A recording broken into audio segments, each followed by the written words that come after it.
Well, hello everyone, and welcome to our Sci-Tech Asia new webinar series. We're about to launch a new webinar series on environmental politics. And that means that over the course of the next, I would say 4 months, we will be having conversations about what's going on in different parts of East Asia when it comes to environmental issues, what kinds of struggles, what kinds of, political negotiations are taking place. We're going to start today. I think it's hard to imagine a better way to start our environmental politics webinar series with a talk by Prof. Litzinger and Fan Yang, yes. Before I hand over the floor to them, let me just introduce them briefly. Ralph needs no introductions. He's a professor of cultural anthropology at Duke University. He directed Duke's Asia Pacific Studies Institute from 2007. As well as the Duke Engaged Migrant Education Project from 2008 to 2015, and co-directed Duke's China-India Health and Environment Program. He is the author of Other Chinas, The Yao and the Politics of National Belonging, published by Duke University Press in 2000, and more recently in 2016 with Carlos Rojas, Ghost Protocol, Development and Displacement in Global China. Yang Fan is an associate professor in the Department of Media and Communication Studies and a faculty affiliate in Asian Studies, Global Studies, and the PhD program in Language, Literacy, and Culture at the University of Maryland, Baltimore County. She is the author of Faked in China, Nation Branding, Counterfeit Culture and Globalization, published by Indiana University Press in 2016. Today, they're going to talk to us, or they're going to revisit a paper they published some time ago, not long ago, in a journal entitled Environmental Humanities, in which they introduced the notion of eco-media events, prompting us to rethink the place of China and Asia in what we have come to call the Anthropocene. Today's talk is entitled Rethinking the Eco-Media Event in Pandemic Times. Ralph and Fan, the floor is yours, please. Great. Okay. Well, first of all, thank you, Gonzalo, and to your team, Loretta and James, I see is here, Ichan, and others for, first of all, reading the paper and paying attention to it. One never really knows, how many people read these things in depth and follow them. And so hugely grateful to have a chance to be part of the Sci-Tech Asia project, and which I've been following since the very, very beginning, and to have this chance to launch the environmental politics sort of program that you're doing this year. Fan, you want to just say something very quickly? Yeah, it's an honor to be here and to participate in this webinar series. And Ralphin and I were going to talk about kind of the history of producing the piece, and then going into sharing some of the more recent work that was inspired by some of the thinking that went along with writing the piece. And then we'll come back to some reflections on thinking about the pandemic as an eco-media event. But that's an open question, and we're inviting everyone to join in this collective thinking. Great. Okay, thanks. So I'm going to start off by giving folks a little bit of a history of how a paper like this comes into being. And part of that history, of course, references some some key environmental, ecological, or what we call eco-media events that have occurred certainly over the last 10, 15 years in the PRC context, but also in Greater China and other regions as well.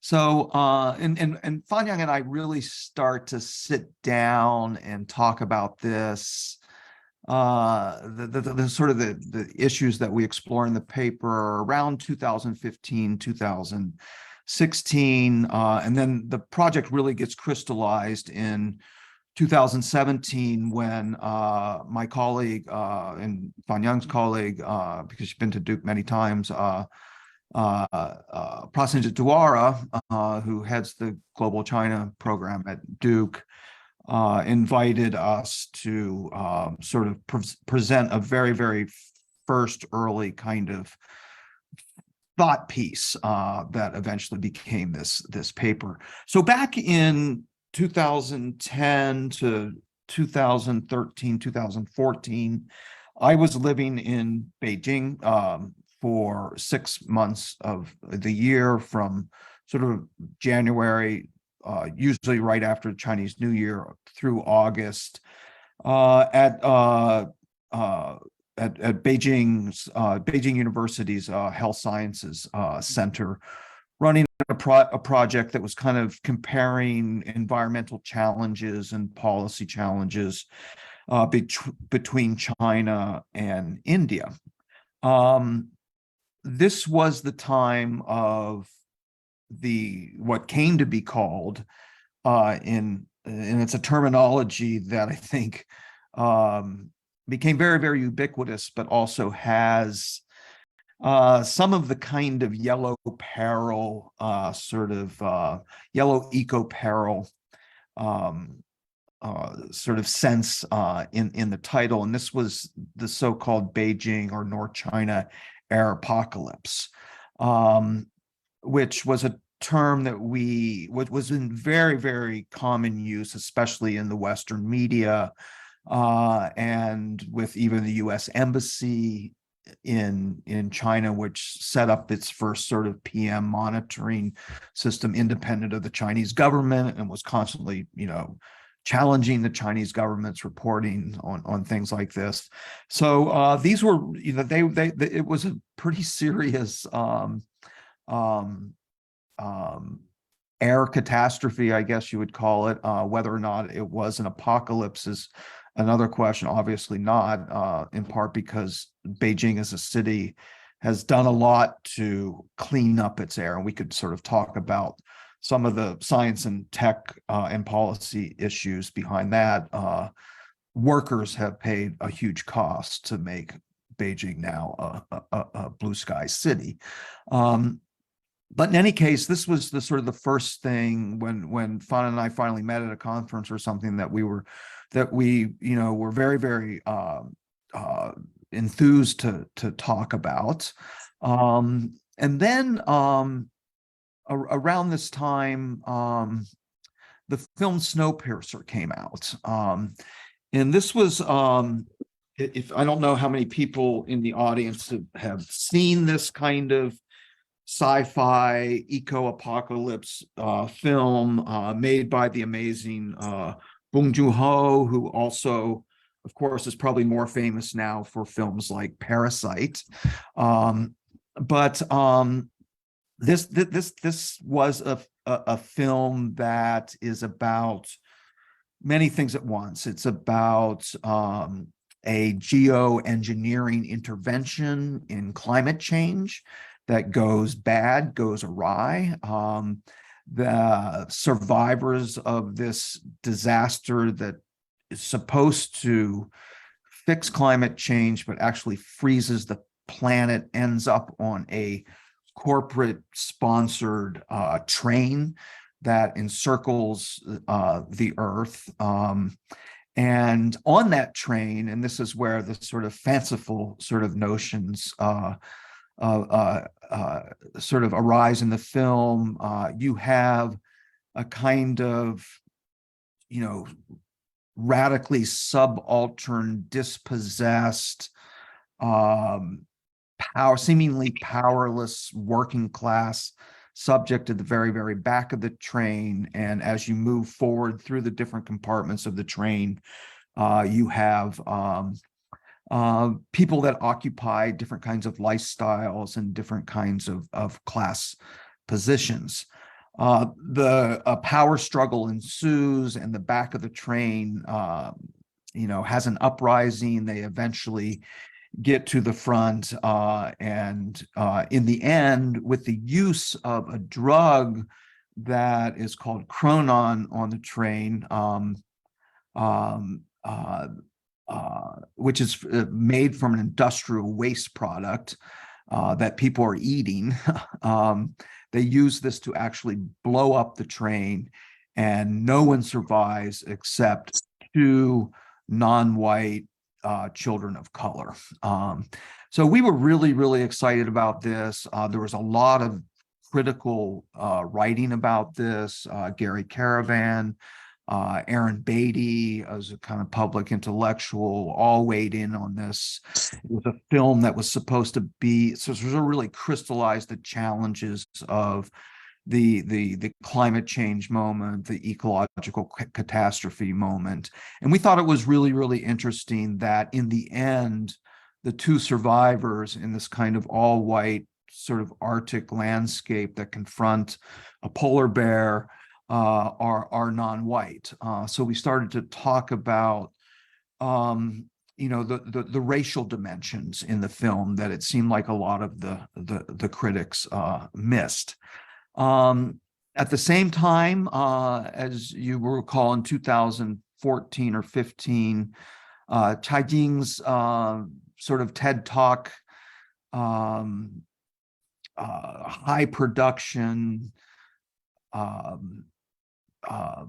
TED Talk appeared called Under the Dome, which was a critique of the air apocalypse, a critique of the oil industry, the coal industry in China.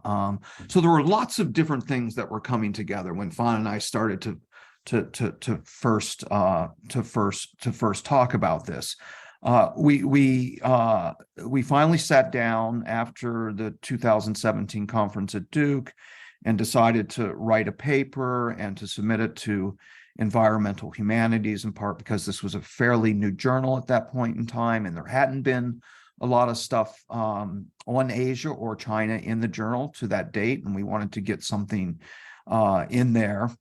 And as we wrote and we shared, those of you who've collaborated in writing projects know this process. We would get online, we would write something, we would send it back, we would revise. We shared a lot of work that either Fawn knew better or I knew better, and asked each other to read it.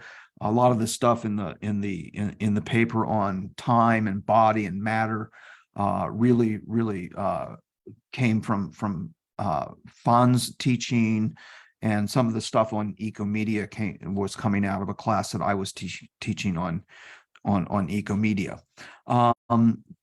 So that's how the paper came into being, and the anti-racism issue in the paper, the critique of what we call Yellow Eco-peril, was a pre-pandemic moment. Okay, this is really, really important to think about, because when we think about the pandemic that begins in Wuhan and then travels globally through the spring of 2000, and then the mutations and Omicron and all this stuff, we of course see, and there's been great work written on this, we see all kinds of anti-Asian and anti-Chinese racism, right? And part of what we were trying to do in the paper, of course, not knowing the pandemic was coming in November and December of 2019 and January of 2000, was to notice how in so much of the mass media and the punditry and a little bit in the scholarship, there was this sense, because of the air apocalypse, because of the Tianjin explosion, the Kunshan explosion, that we write about in the paper as eco-media events, China was represented as a kind of developmental state that was out of control, that was dangerous to kind of planetary health, that was hell-bent on development at any cost. And, in a sense, that kind of what we felt was a kind of eco-racist discourse ignored, of course, all the ways in which so-called global North or Western states have gone through very, very similar processes. So the yellow peril part of the yellow eco-peril part of this sort of got ramped up during the pandemic. And so this is something that we want to talk a little bit more back in the latter part of our presentation.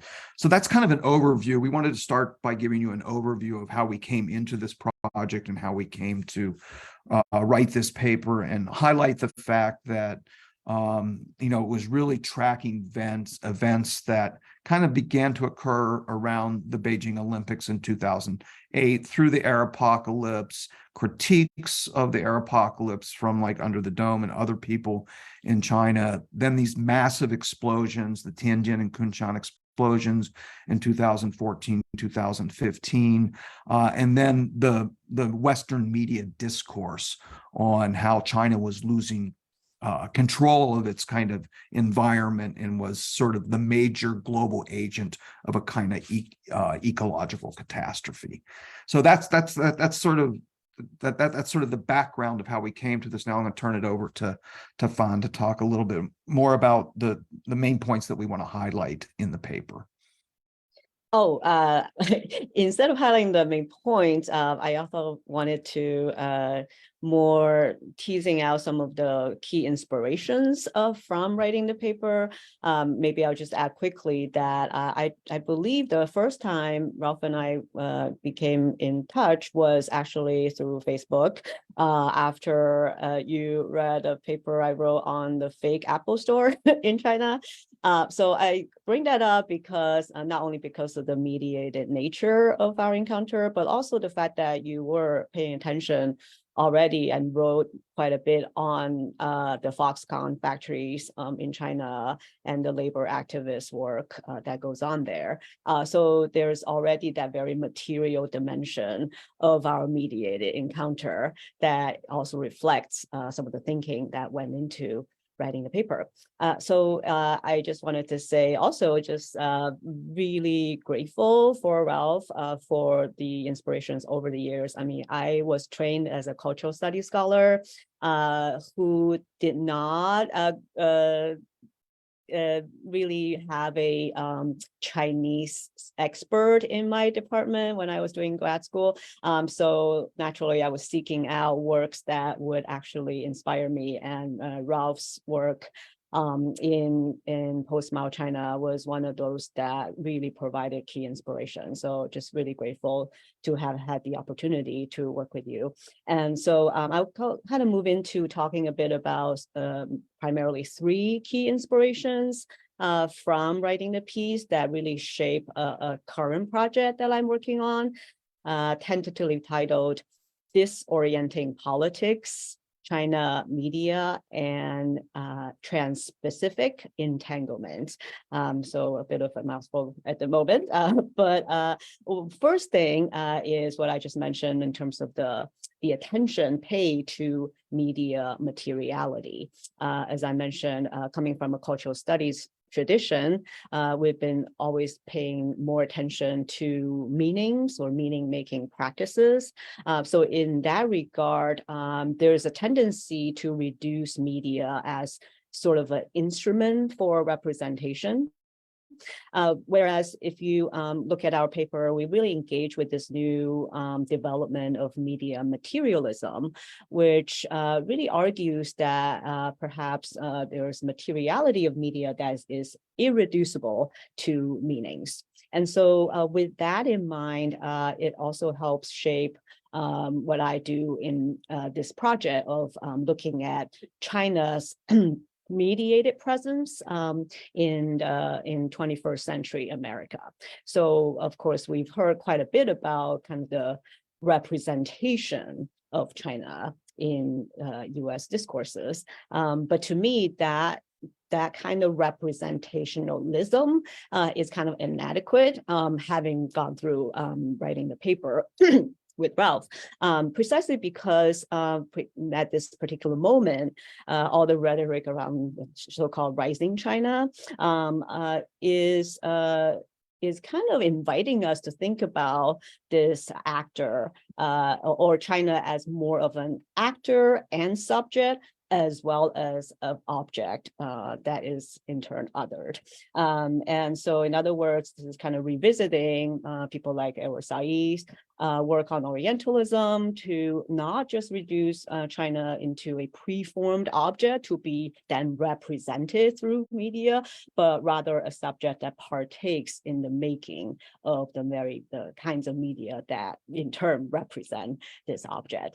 So that is that's kind of bringing together the media materialism idea with some of the representationalist approach. And so with these two in mind, they also kind of come to inform my articulation of what we started out by calling Yellow Eco-peril, but in my own work, I have used the term the racialization of the Chinese state in this project, precisely because I've had a long-standing interest in how global processes shape the nation state, not in terms of just national identities, but more also just the cultural imagination of the state, what a state can do or cannot do.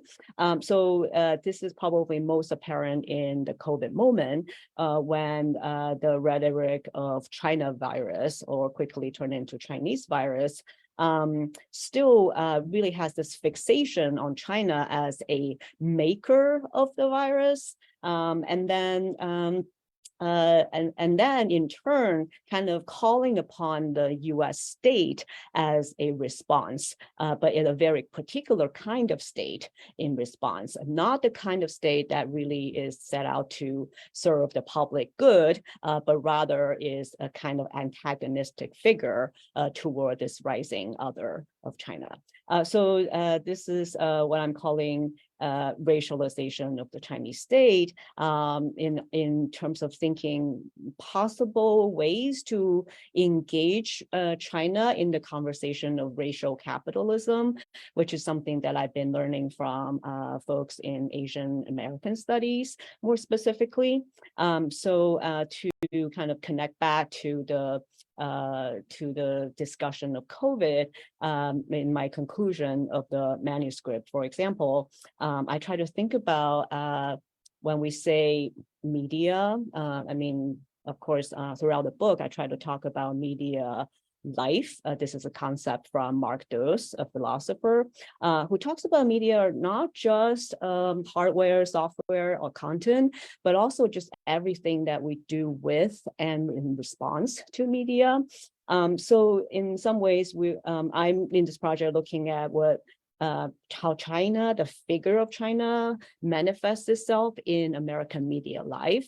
And if we have the awareness of all the gadgets that really enable all these representations are manufactured in China, and also the kinds of infrastructure, the logistical aspects that make possible our mediated communication, then it seems really necessary to rethink media also as an environment in which politics takes place. And so I mentioned in my conclusion, I started thinking about this notion of breathing at this moment, especially with regard to the slogan of, well, not slogan, but the phrase "I can't breathe," which of course was uttered by Eric Garner and George Floyd, among other African Americans who encounter racial violence, and try to connect that to the kinds of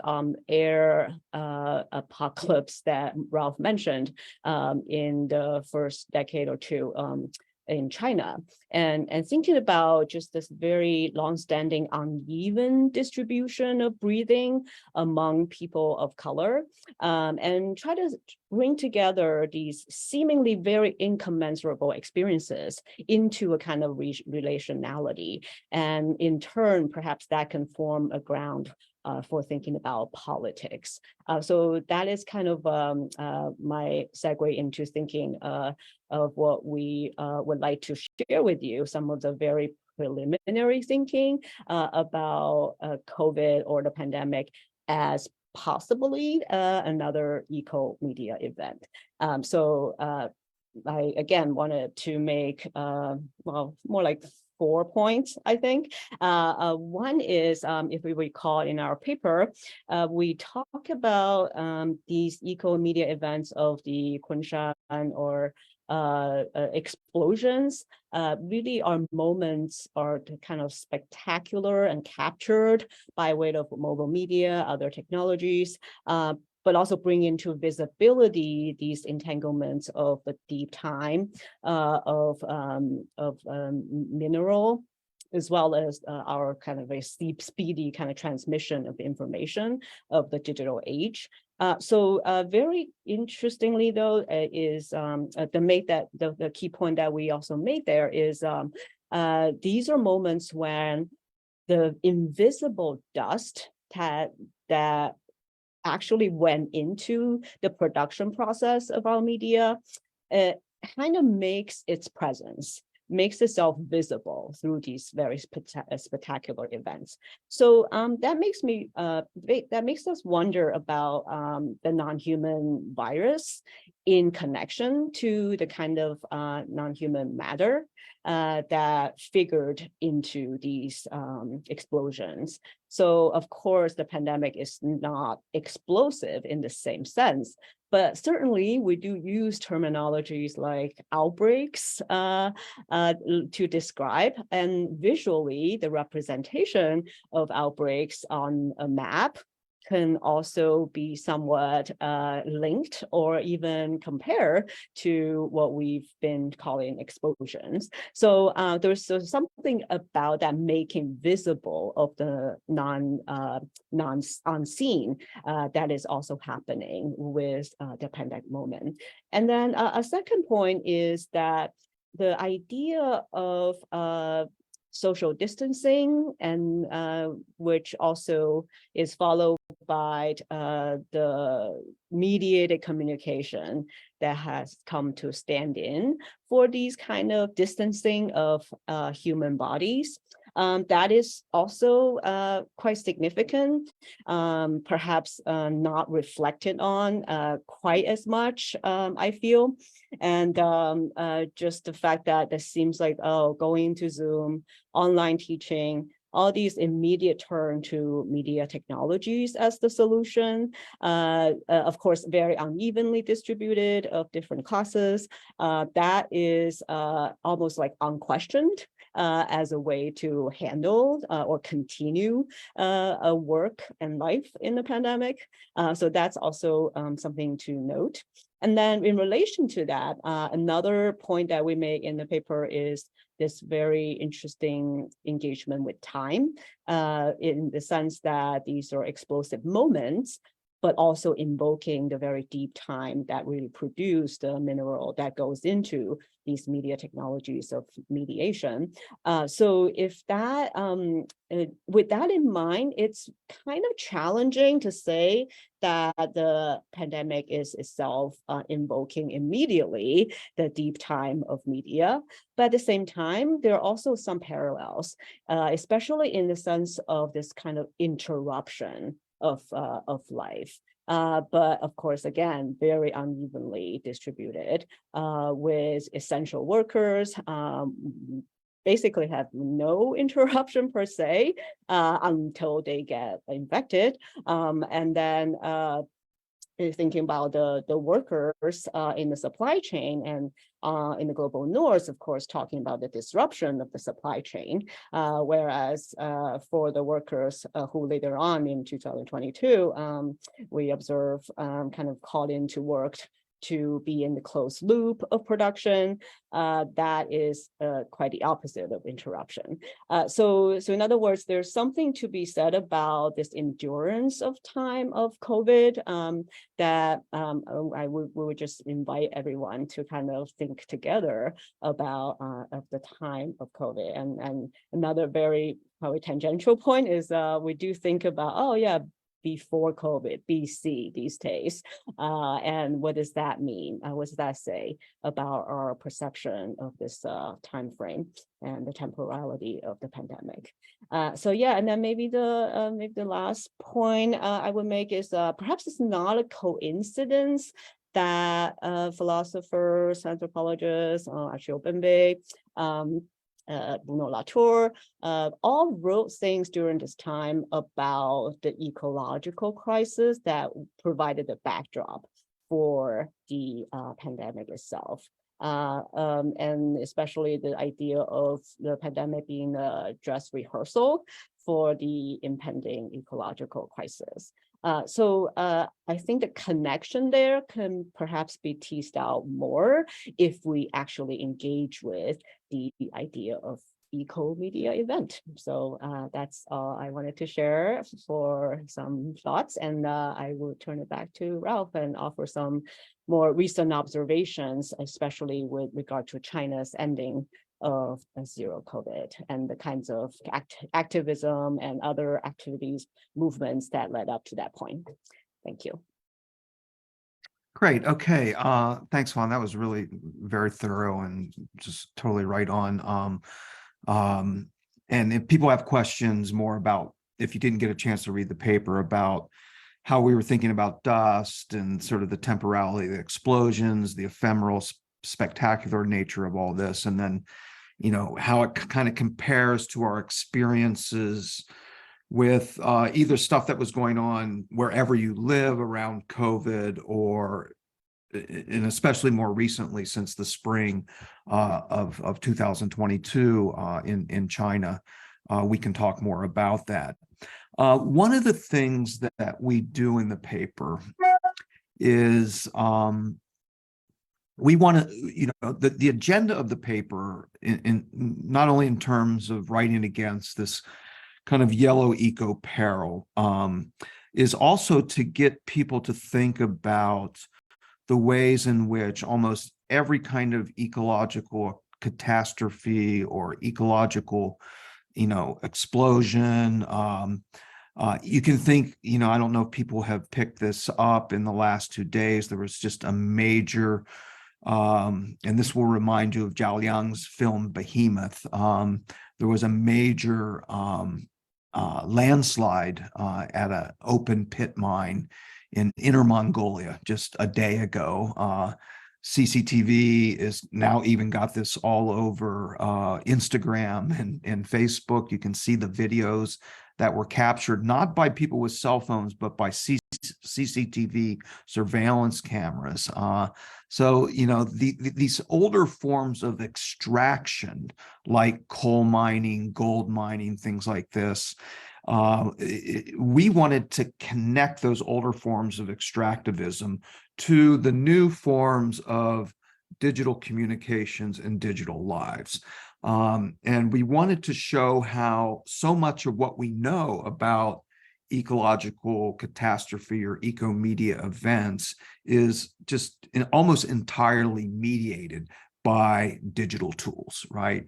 And these digital tools are not just sort of the object, the iPhone, you know, with its beautiful aluminum casing and its hardware, software sort of interface and its closed ecosystem and all that. But all these things depend, of course, not just on the factory workers in Foxconn, which I'll turn to in a second, but to, you know, the insight that we get from the media materialism literature, which is the deep earth mining, right? This is the deep temporality that we talk about that's connected to every kind of digital device that we use to capture these kinds of events. And so this brings up the question of mining, right? And who's doing the mining, the conditions under which mining are undertaken.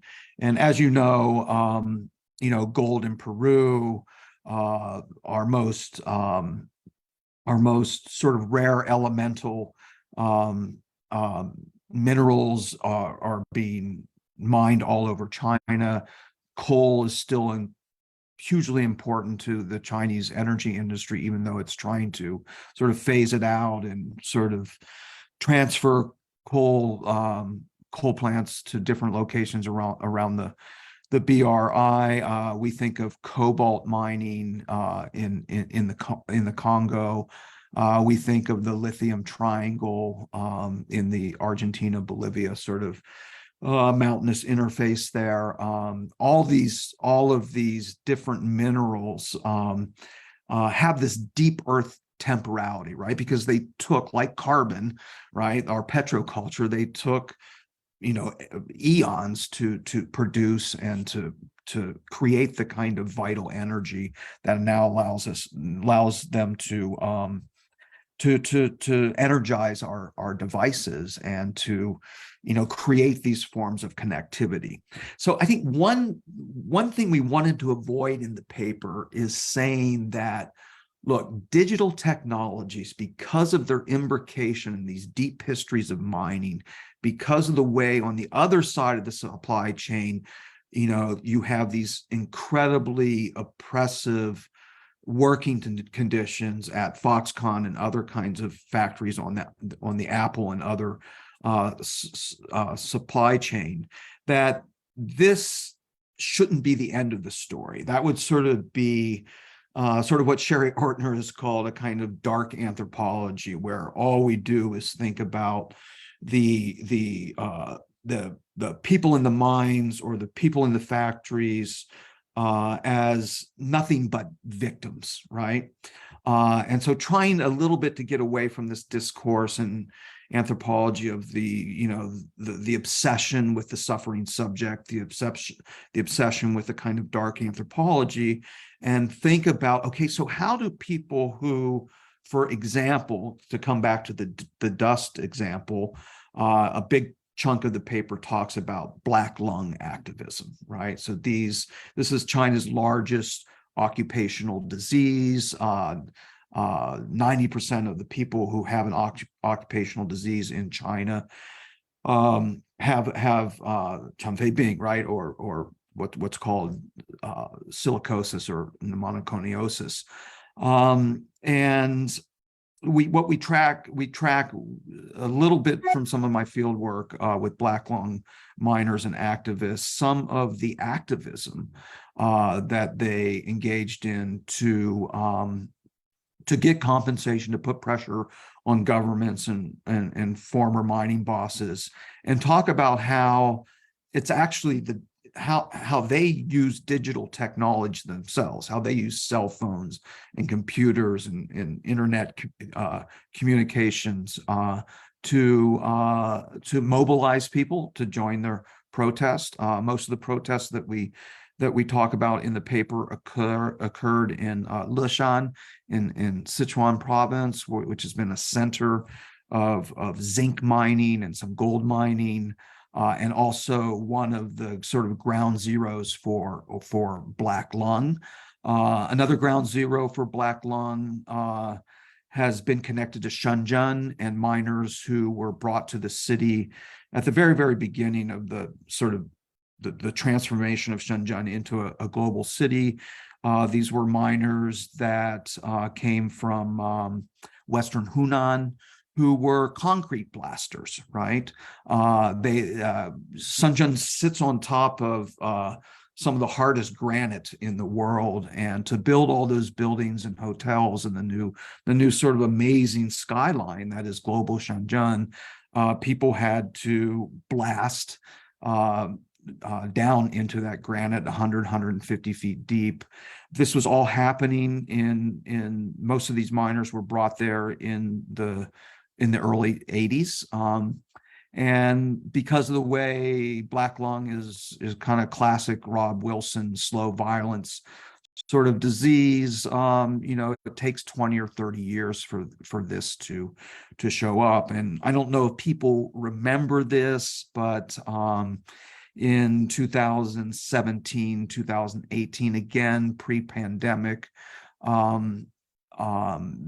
these miners did an overland trek from Western Hunan into Shenzhen, occupied government buildings, but most importantly, the only reason we knew that this was going on was because they were documenting it all with cell phones, right? So we became, in the paper, we also want to talk about how the very kinds of material media practices that seem to implicate or even make us complicit in some ways in deep earth mining and in the always already possibility of some kind of ecological catastrophe or ecological explosion or toxic explosion or something like this can also be turned into and be used as a tool for political communication, political mobilization, and for a new kind of politics, right? So to segue that into sort of what we saw happen in October and November, and then in the aftermath of 2022, the first thing that we all started to pay attention to was, well, first of all, in October 15th, 16th in Guangzhou, there were major protests of people from different neighborhoods, mostly from neighborhoods where my colleague Nellie Chu has worked on fast fashion, migrant neighborhoods, turned out to protest the COVID lockdown protocols that were going on in Guangzhou, and eventually this actually forced the Guangzhou city government to lift some of these restrictions on the mobility of these migrant workers. And then what got even more press attention, certainly in the West and a little bit in China until it was kind of somewhat censored, was the closed loop protests in Zhangzhou at the Foxconn factory. And I think this is really, for me, both a kind of classic, it's really the contradiction where, is the Foxconn closed loop protest where people broke out of the factory and decided to start to walk home, right? I think you all remember these images, started to walk home to to wherever they were from, and the kinds of mutual aid, sort of rural people coming out onto the road to give them water, to give them food, right? But the more important thing, or the equally important thing, was the ways in which once there was an outbreak of COVID in the factory, in this closed loop system, where, if people are not fully familiar with that, you both live and work in the factory, and you can't leave the factory, right? Even if there's not enough dorms or enough sleeping or enough food, the government was sort of just insisting that people, and Foxconn was insisting that people stay in there until these outbreaks could be brought out of control. The images that we got, again, captured on cell phones, was people breaking through the gates, climbing over the fences, and essentially saying, no, we are de-closed looping this factory and we are leaving because we don't want to get COVID, and we think we're actually in greater danger of getting sick if we stay in the closed loop system than if not. Almost immediately after this, we had, and this was really, I think, even more of a catalyst than the Foxconn sort of uprising, what some people have called a Foxconn uprising, was the fire in the apartment building in Urumqi in Xinjiang. And surprisingly, this generated a great deal of solidarity across classes, across different regions of China.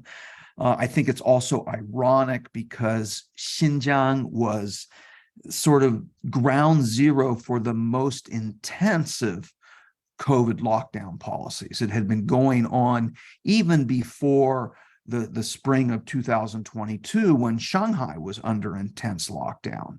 And you all know what was going, you all will recall, we don't really have time to go into it, to talk about the kinds of citizen response and the kinds of confrontations that were happening between the Dabai and police and citizens who were told that they couldn't leave their buildings, or their apartment buildings were evacuated so they could become quarantine centers. All the crises with food, with access to medical stuff, all this was happening in Xinjiang, even before that Shanghai Spring, right? But no one was paying attention to it. But then it was that fire, which I think is a kind of eco-media event, perhaps. It was spectacular, it captured people's attention and it crystallized a kind of protest. I think you all know the story now that folks showed up in the French Quarter in Shanghai on Urumqi Road, staged a series of protests. The police allowed it to go on for a day or two until they moved in and shut it down. They even sort of took down the Urumqi Road sign. Anyone who's spent time in the French concession of Shanghai knows this street sort of intimately. And of course, the sign was sort of carried away and kind of like this road is no longer called Urumqi Road. But so this, I want to connect sort of the ways that all this, of course, was documented and shared globally through social media networks because of the ubiquity of cell phones, right, on the streets, whether they're iPhones or Chinese-made cell phones, it didn't really matter. And this enabled a kind of, at least an initial protest movement, which may or may not have led to the lifting of the zero COVID policy. There's a lot of debate about that. I personally feel, and I'd like to hear people's feedback on this, that it had more to do with the Foxconn situation because of the economy, because of the ways in which production at Foxconn and many, many other of the 600 sort of key sort of factory sites, including the Tesla site in Shanghai, were having their supply chains disrupted, right? And this is what China, I think, most intensely cared about, was the fact that not just that people were really, really angry that they were locked down and couldn't get medicines and couldn't get food, but actually the economy was taking a very, very serious hit. And I think this is probably what drove in part, or at least coupled with the anger that was emerging to the lifting of zero COVID. As censorship kicks in and sort of protests are disallowed, and of course we all know the story of the 5 women who showed up on Yangmahe Canal in Beijing, who were not even really feminist activists. They were people working in the creative industry. They were arrested. They're still, we don't know where they are.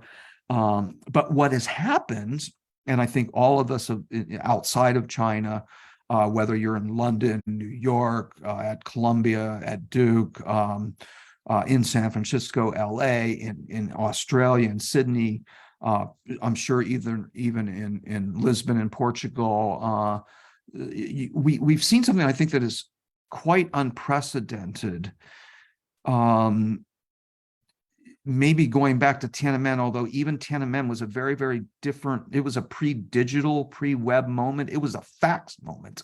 We shared all of our information during '89 on faxes.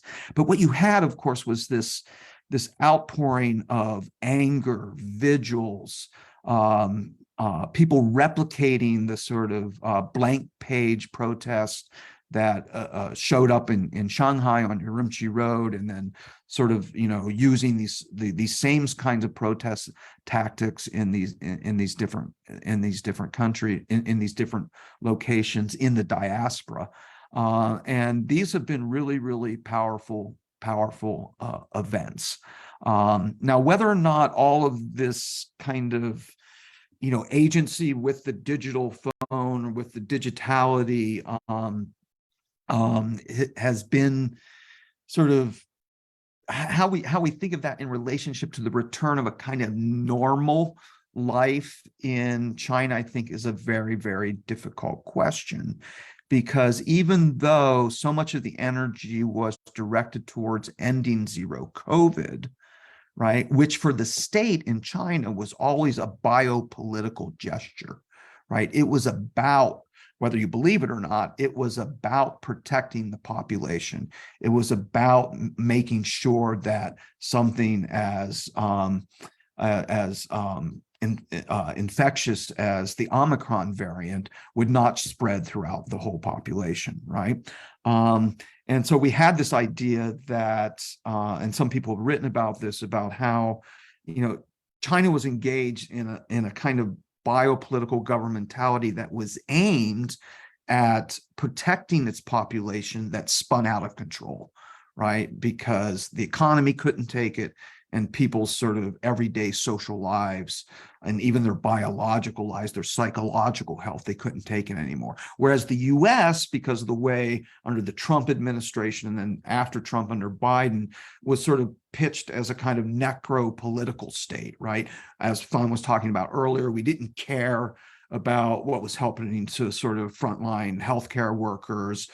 We let people sort of unmask, and we had this intense vaccine moment.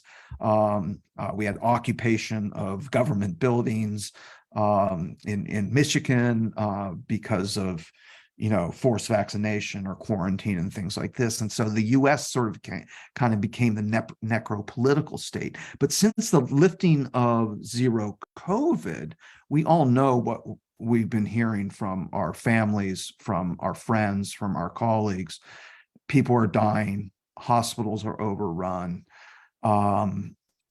elderly people who, for whatever reason, did not get vaccinated are dying of pneumonia and other sort of COVID-related diseases. There's a massive distinction between the kinds of support you can get in major urban centers like a Beijing or a Shanghai, and in rural areas, whether it's in Sichuan or Yunnan. I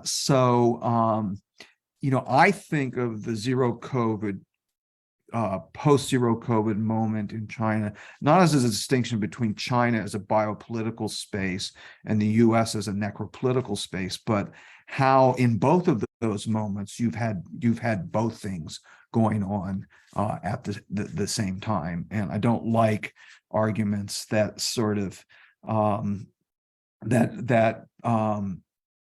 don't see the workings of the biopolitical and the necropolitical at the same time in almost any country where you find sort of the pandemic. So I think I'll end there. I think maybe we're close to time, right, Gonzalo? Maybe Fan, if you want to add anything more to that.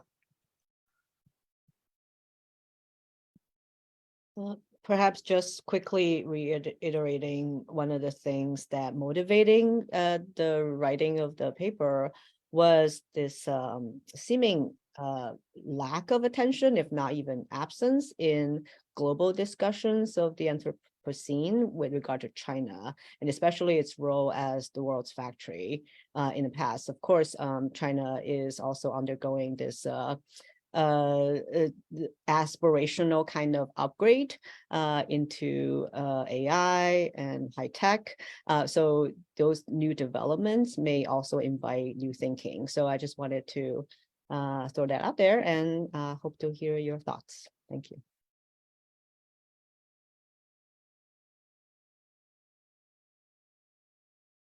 Thank you so much. This was incredibly rich. So what we usually do here at Sci-Tech Asia is that I'm going to use my privilege as the chair and ask a question, an opening question, while everyone else gathers their thoughts. If you'd like to ask a question, you can just simply use the raise hand function, or even write a question in the chat box if you prefer. I would like to ask you, whenever you ask the question, please turn on the video to build community and introduce yourself before you ask the question. So I'm a fan of this paper. I have to say, Ralph, and fan. I think, and I'm a fan in two different ways. I think one is so rich in terms of understanding recent developments in China. So it's very rich in a sort of China studies centered kind of framework. But I think it's also very rich, and you didn't really talk too much about it, to kind of understand phenomena that are taking place in different parts of the world. So, you know, I recently saw a wonderful film by a Brazilian filmmaker, George Bodansky. I strongly recommend you to see that. It's called Amazonia, the New Minamata, okay? And it's basically about revisiting what you would certainly call an eco-media event in the heart of Brazil, affecting a significant Brazilian population that it's considered to, that it's deemed to be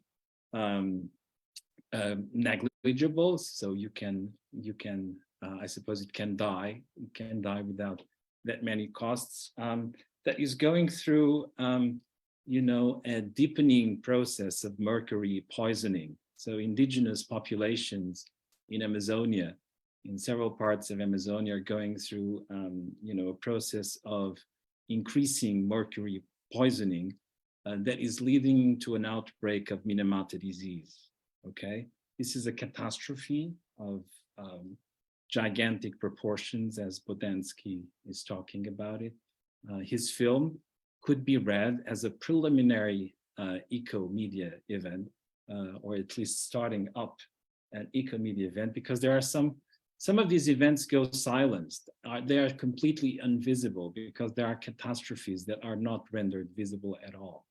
While some, as you show in your paper, they are rendered visible and thus allow an entry point to a critique of what you call in your paper representationalism, right? You know, this sort of digital fetishism kind of approach. So I very much welcome your material,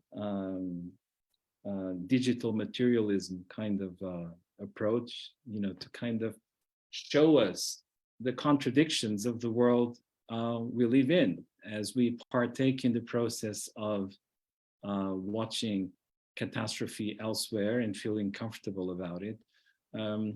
You know, and sharing images, you know, sharing videos and so on and so forth. We're also, without realizing, deeply connected in ways that are not immediately obvious to many people to those same catastrophes that are taking place very, very far away.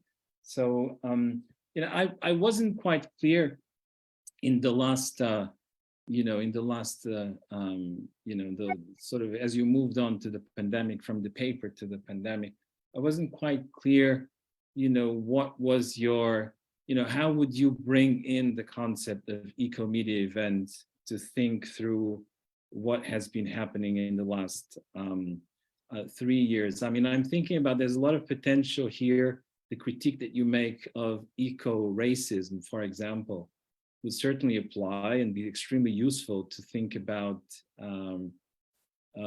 what happened during the pandemic. I mean, we witnessed, as we would expect, a heightening of eco-racism in the context of global discourses on the origins of the pandemic and so on and so forth. At some point, Fan was saying that the pandemic itself could be read as an eco-media event. I wonder if you could sort of try to, I'd like to push you a little bit to sort of clarify a little bit more, you know, what are your thoughts on using the eco-media event analytical lens to think through some of the processes, some of the tensions that we've witnessed in the last 3 years of pandemic? Fan, you want to start?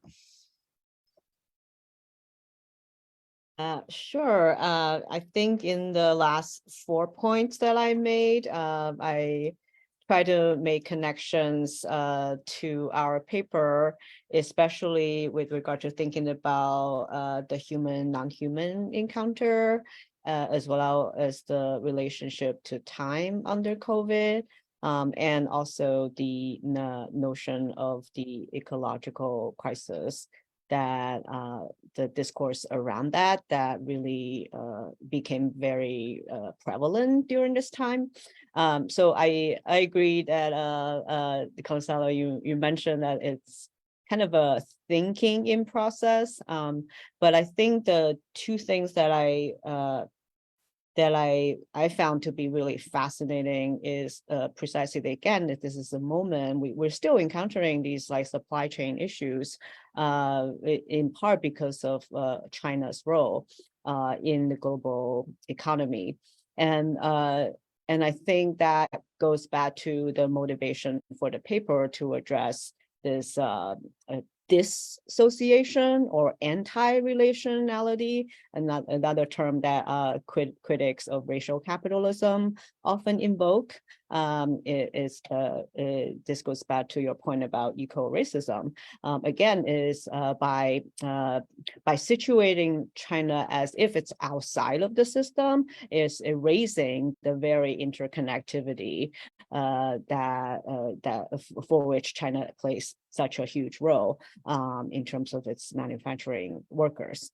So I think there are multiple ways the eco-media event can be useful in thinking about the moment. But I think the part that I still want to think about more is the actual eco dimension of the event. So that's the part that I left open. Thanks. Yeah, I'll just add very quickly. I see a lot of hands, so I don't want to go on. I think clearly the temporality of the way in which we talked about eco-media and its both its immediate, spectacular, ephemeral component, as well as its deep ecology component, needs to be shifted a little bit or have a slightly different nuance when we start talking about the pandemic. The spectacular ephemeral part of this, is not there in the pandemic. Maybe it was in the early days when we saw all these numbers of deaths sort of rolling between, on the screen and things like this, and the kind of shock of that kind of stuff. But I think where perhaps a lot more work can be done is on the human non-human relationship, because how do we think of dust? I mean, we focus on dust and we focus on chemicals. And of course, you've brought up Minamata disease with the Yanomamo and mercury poisoning, which is all connected to mining, which is going on in Brazil and in the upper regions of Brazil, the Amazonian regions of Brazil.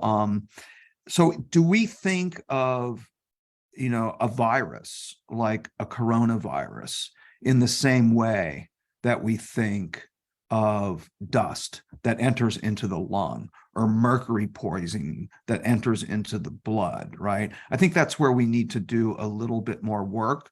I think the temporality is different. I think one thing that's not different is that the people that tend to suffer the most from this or not get the most health interventions are usually brown and black people, or people who are not in super privileged places, right? So it's not just a global north, global south distinction, but it really is a class distinction. And this is why we talk about medical racism. And, the only reason George was able to make his film and that so many people were able to go down there and start to draw attention to this is because leaked images of these people getting sick, including children getting sick from this mercury poisoning, started to sort of, get shared, and journalists then went in and covered it. So again, I think we need to, the ecological connection has something to do with the human non-human sort of porousness of cellular structures of biology, and how the stuff that we ravaged from the earth, right, has a kind of life of its own that can enter our body and sort of regulate the question of who lives and who dies. And so in that sense, I want to retain some of our insights from the Ecomedia event in the pandemic moment. But admittedly, more thinking needs to be done on the biology of that, for sure. Thank you, Ralph. Thank you, Fan. I think the first one to raise the hand was it Brandon? Gonzalo, can I add something about the Q&A formats? Just a quick note. I just see a lot of questions and hand raised, and I want to make sure everyone has the opportunity to speak. Do you think it would be a good idea that following whoever whose questions is closely related to what the points that Ralph made, follow up, and like we'll try to gather questions with a similar theme, and then he can respond it maybe at the same time, so that I think that makes sense. So shall we start with Brandon? I think Brandon, you were the first. Okay, thanks. Yeah. Well, thank you both. I really enjoyed this paper when it came out, so it was great to have a chance to hear you both sort of verbalize it and talk about it now, and then contextualize it in the current moment. And on that note, there was sort of two things that jumped out at me as Ralph was discussing some of the original, impetus for the paper, such as the 2008 Olympics, Sci-Tech Under the Dome, and these sort of things. And then, in fact, this came up even more and so I'm curious both of your sort of commentary on this. This came up even more at the very end when Fan was mentioning, China moving out into a post-industrial age with AI and so forth. So I really was actually then thinking about last year, if we think 2008, but what about the 2022 Olympics?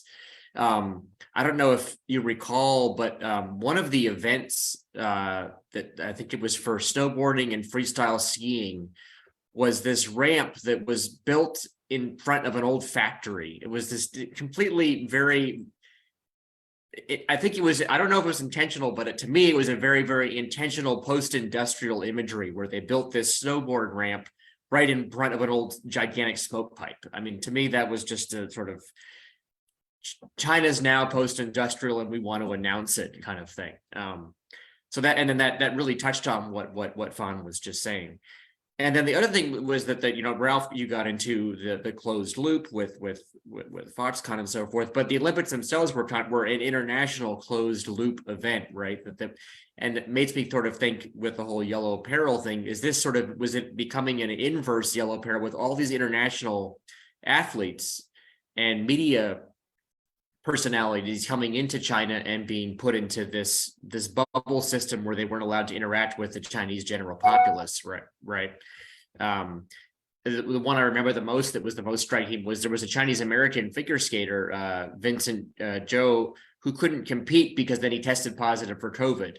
And to him, I remember reading that was, struggle because, he actually had relatives in China that were hoping to see him as a Chinese American. Then he was going back to, his parents, home country to compete. And then he wasn't allowed to from testing positive from COVID, being in this international closed loop system.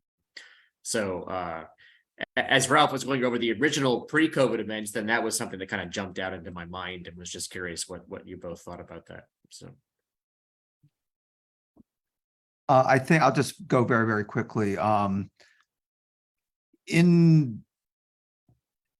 Indubitably, there was intense criticism from Olympic participants about the closed loop system that was used, both for housing and that was a moment in which China was really seen as through the lens of a kind of, a totalitarian society that can pull off the Olympics, the 2022 Olympics, but also control everybody's movements. And so I think there was a lot of not so subtle sort of racist critique of the ability of the Chinese state. And I would say this would be a perfect example. I don't know if Fan wrote about this in her manuscript of the kind of the racialization, of the state. So the Shouguang factory that is in that very, very famous image, ironically, I visited like 30 years ago as part of a kind of tour. So it was very, very bizarre to see that show up, or to see a ski resort built. It's on the west side of Beijing. I'm not sure what more to say about it, other than the fact that if we do more work on this, I think the 2022 Olympics are even more important to talk about than the ways in which some scholars have talked about the MBA's closed loop system, right? During the height of, the idea has been China sort of copied the MBA, but it was even more intense with the 2022 Olympics. So that's a very good point. I'm glad you raised that. Chelsea, would you like to ask your question? Yes. Hi. Thank you for the both of you for such a, thought-provoking talk. So my question, I have a very special interest in the A4 revolution because I'm currently working on a project reading the kind of visual aesthetics that's used in this kind of Chinese tradition of protest, and like the kind of affective dimension of the protest, the signs, and the kind of strategies and tactics that people are using in the protest. So I am especially interested in hearing both of your thoughts on kind of the zero COVID, anti-zero COVID policy, and that's really going from just stopping the quarantine, stopping the anti-zero COVID policy, to ending Xi's regime almost.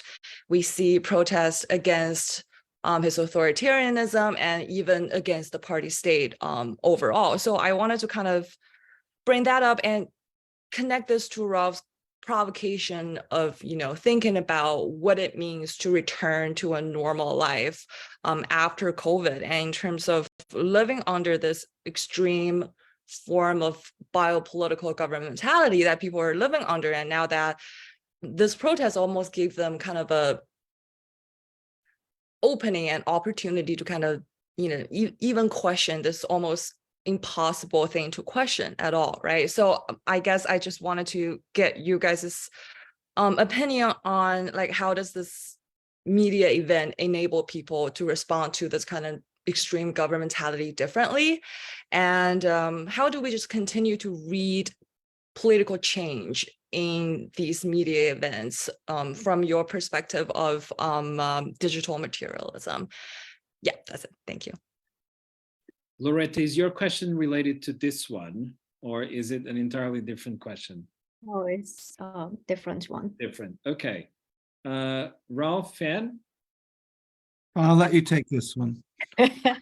Well, actually, I just want to have a quick shout out. Chelsea, who just asked the question. She has a paper on Eileen Gu from the 2022 Olympics, since Brandon mentioned skiing earlier, and perhaps that would be of interest. So Chelsea, feel free to share more information in the chat.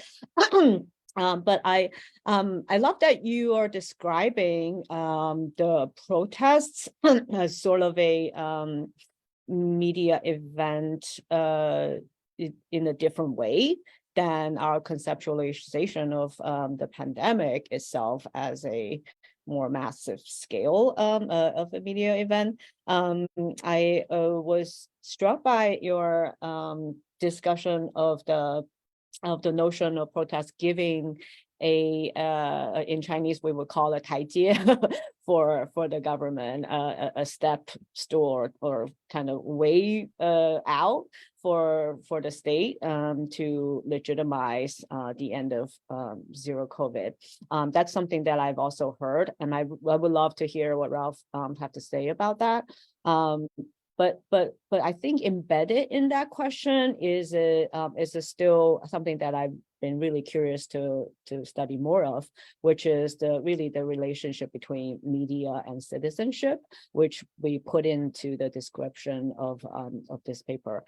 So in my own work, I've been thinking about when we typically think of politics with a P in regard to the state, we are actually thinking about a very place-based type of citizenship or place-based type of politics. Whereas if we talk about politics with a small p, we are thinking more about the uneven power relations between different groups, different states, different kinds of positionalities. To me, the important thing, perhaps most importantly during this moment, is also thinking about how intertwined these politics of place-based big P politics versus the very deterritorialized, mediated kinds of politics with a P. So this is one of the reasons that I really wanted to connect like the Black Lives Matter movement inspired by George Floyd, which of course a lot of people contribute to the capturing of his death on camera, which phone camera, which are made in China, and the kinds of air pollution in China that had a lot to do with the manufacturing facilities there and the deep earth mining that Ralph mentioned. So yes, I think for me is this kind of entwinement of the place and space of media and politics that really offers some opening for thinking about the political. Thank you. Yeah, that was Loretta? great. Yeah. Oh, Ralph, you want to add something?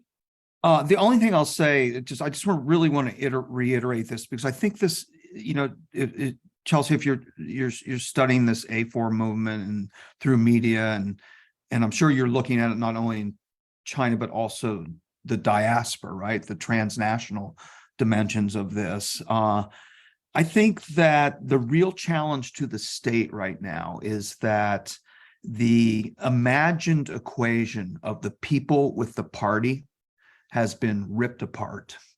And we haven't really seen this at this level. Nationalism under the PRC has always operated somewhat differently because of the CCP, right? And because of the ways in which it claims to speak for the people and represent the people and stuff like this.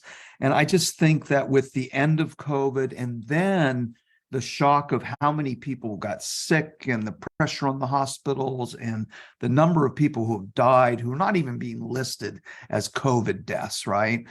Because they come in with pneumonia and things like this. I think there's really been a ripping open of the party's ability to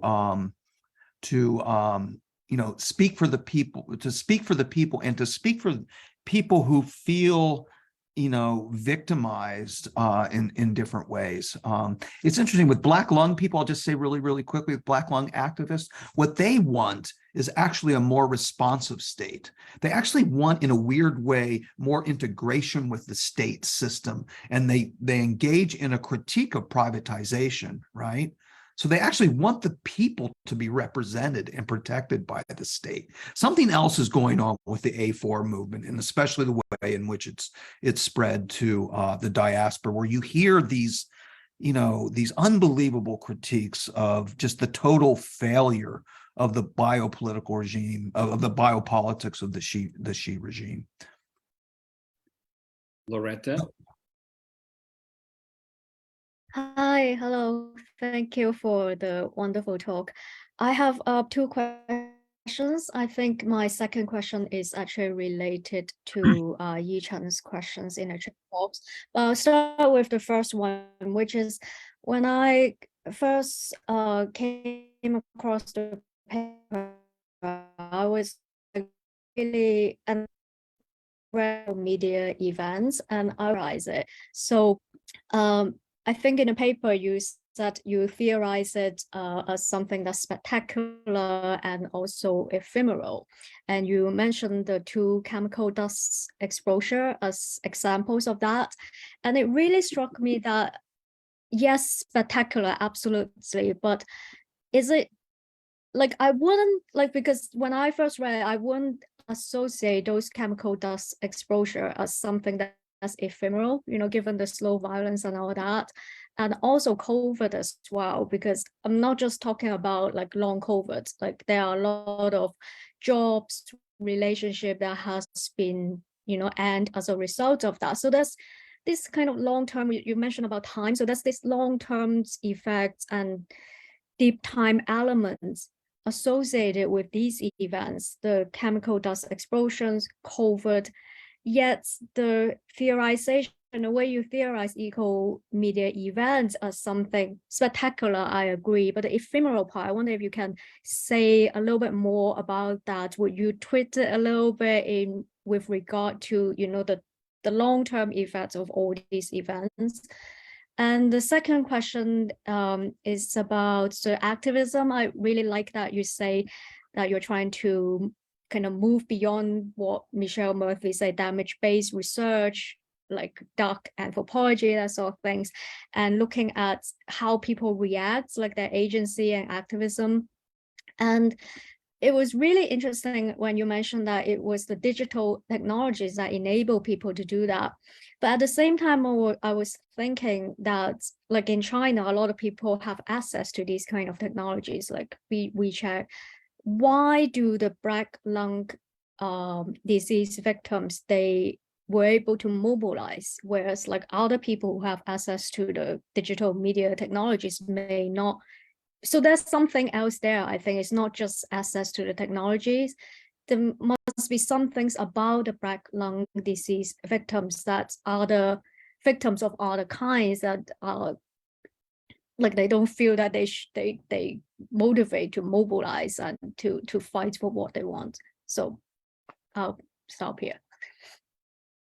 Okay, I'm gonna ask you to try to be brief because we have about 6 minutes to go. Of course, we can go a little bit over time, but and we still have some questions in the chat box. Oh, yeah. Can I just take the first one on ephemerality real quick? Because I love that question. And I believe Ralph kind of hinted at it already, that when we said ephemerality, we're also trying to invoke what that perception of the ephemeral might hide, which is exactly the kinds of long durance, deep time that really went into the production of material gadgets. But your question though does really invite us to think about the pandemic. I think there is an aspirational attempt to think of it as ephemeral, the whole notion of coming back to normal or returning to like unmasking. I think that aspired relation is not to be dismissed while we pay more attention to the endurance of the event itself. So yeah, that's a really great question. Really push us to think more about it. Thank you. Yeah, I'll just very quickly address the black lung question, and I'll put it this way. And this relates in some ways, I think, to the previous question about the previous question about the A4 protest.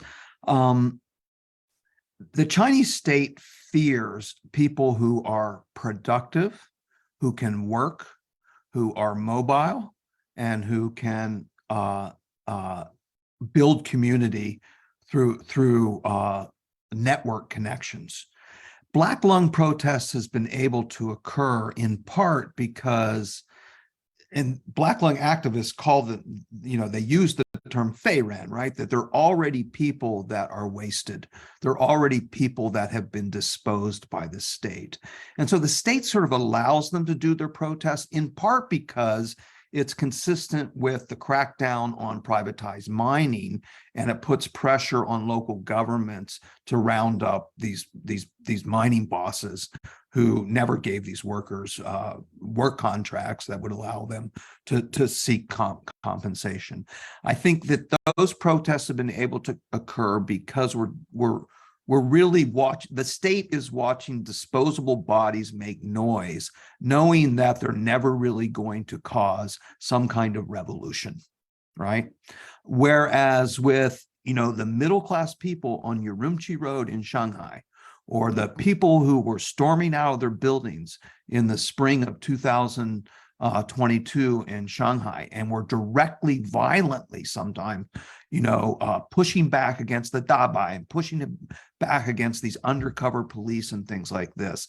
This is what the state fears, right?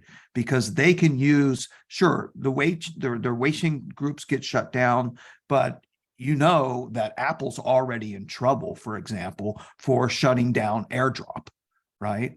I mean, this has been a big question in the activist community right now, is why did Apple agree to shut down AirDrop? Because when all the other platforms were shut down, people started to share information by sharing images on AirDrop. What did Apple do to keep its China market? It dropped AirDrop, and people could no longer use AirDrop. And this was a tactic that they used both with Telegram and with AirDrop during the Hong Kong protest in the summer of 2019. So, this is a much larger sort of question, but in some ways it brings it back around, because we're back to a super powerful, one of the richest, companies in the world, Apple, who got incredibly rich, like all the big tech companies during the pandemic. We haven't even talked about this, right? Got incredibly rich because we all went online, but they're also, making compromises to make sure that they can still have access to their supply chains in China, still keep working with Foxconn, and still, meet the deadline to produce the next iPhone 14 plus or whatever's coming next. So that's how I would sort of frame that. So what about the second question on activism? Repeat it, please. Sorry. Loretta's second question on activism. No, I think that's what Ralph said answer my questions, but I would really like to hear what you think, Ralph, about the ephemeral framing of eco-media events, if you can say a little bit more about that. I think what the cell phone does with the eco-media event, and final, I think we're on the same page here. It captures something that happens in a moment, and then it gets shared, and it gets talked about, and then it goes away. Okay, so that's the ephemeral dimension. What doesn't go away is how people have to mourn the people who died in that factory in Kunshan, or the people who died or were injured in Tianjin, or the people who are being dragged out of that open pit mine right now in inner Mongolia, right? Or the people suffering from long COVID, right? Or other forms of, toxicities based on where they work and get exposed to. That's not ephemeral, right? That is the long, slow violence that a Rob Wilson or Michelle Murphy, keeps drawing our attention to. But our digital culture of instant documentation, right, that goes onto WeChat or goes onto Instagram or something like that, does not necessarily document the long, slow process of mourning. Right, Judith Butler's question: how do we mourn now in the pandemic? Right, this is a really, really important question, right? And the way we do it is we have to keep drawing attention to the stuff that the ephemeral, the digital sort of, media documentation of this stuff will not keep alive, because the clicks don't keep coming, and we all get this kind of suffering fatigue, right? If this stuff just keeps getting circulated. So, that's why sort of online journals and things like this, I think, are really, really important about how people are dealing with long COVID, or people are dealing with mercury poison and things like this. That's a new form of media production that we have to pay more attention to. I don't know if that helps or not, but I just want to make it clear that we don't mean by the ephemeral that people's suffering and their ability to deal with these events, right, in the aftermath, whether it's families or individuals, goes away, right? In many ways, it actually intensifies. And so this is what Fan means when she talks about what gets erased, right? What people don't keep focusing on. And that's the stuff that activists, want to keep our attention on. Okay, one last question. I have to honor Ichan, who wrote a question in the chat box. I'm going to read it. Sorry, I will just use the chat box because of the baby noises. Thanks for sharing this wonderful paper. I would like to ask what you think about the recent Ohio train derailment and the explosion of chemicals as an eco-media event. It is interesting that Chinese citizens and some Chinese Americans had huge debates and concerns in social media over the influence of the Ohio incident. Some thought it was Chernobyl #2. Some thought it was not even comparable to similar explosions in China before. Meanwhile, it seems US mainstream media did not even make it into a headline as compared with the wide coverage of Chinese spy balloons and similar eco events in China and other countries. Any comment on this in 2 minutes each? I'll let Ralph take this. Oh, no. Don't get me started, Ichan, on Ohio. I grew up there, even though I wasn't born in Ohio. I was born in Appalachia.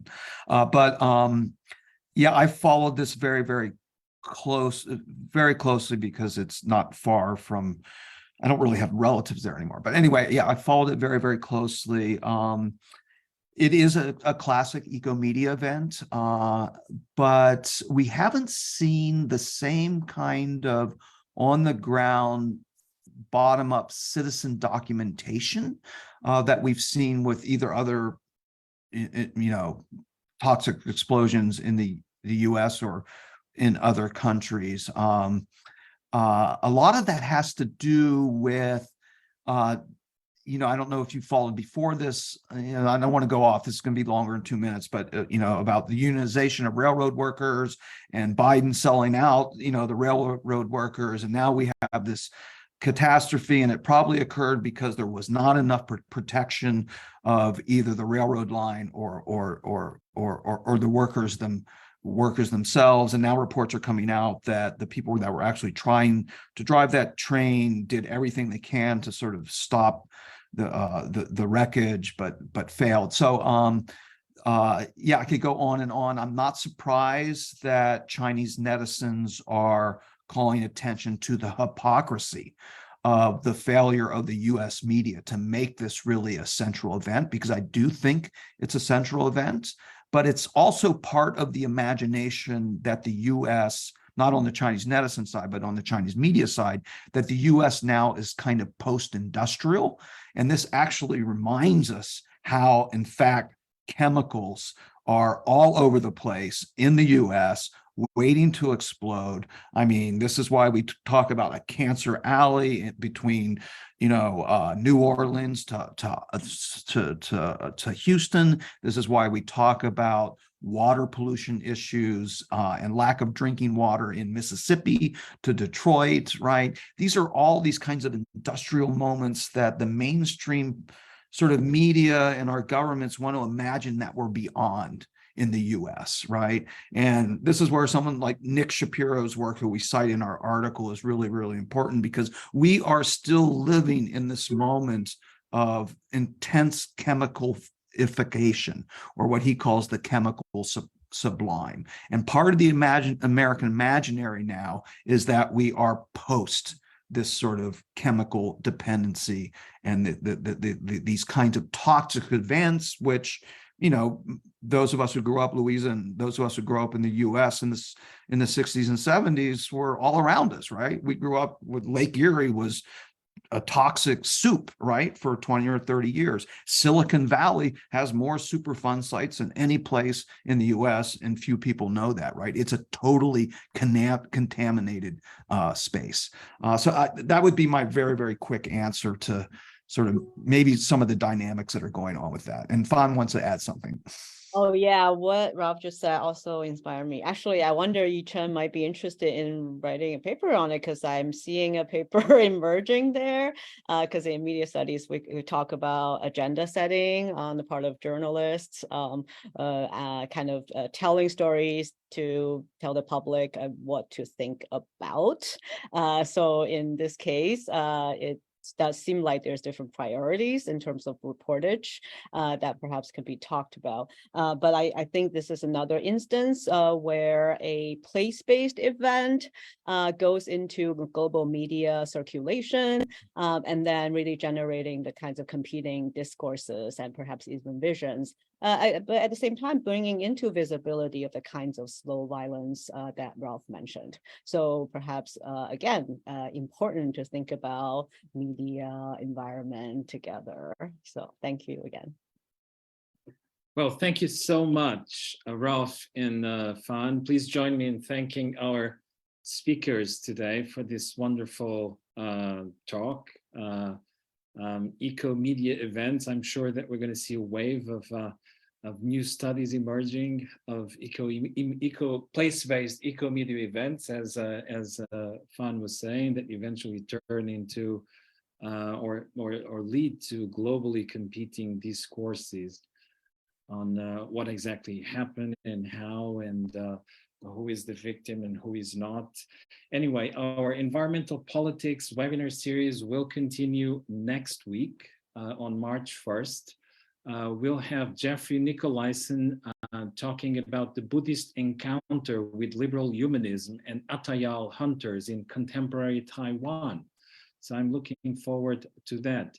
If you'd like to talk, if you like this talk, please visit our social media networks and in particular our YouTube channel, where we will upload a recording of this webinar.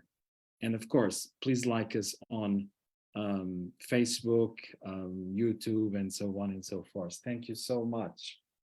Thank you, everybody, for coming.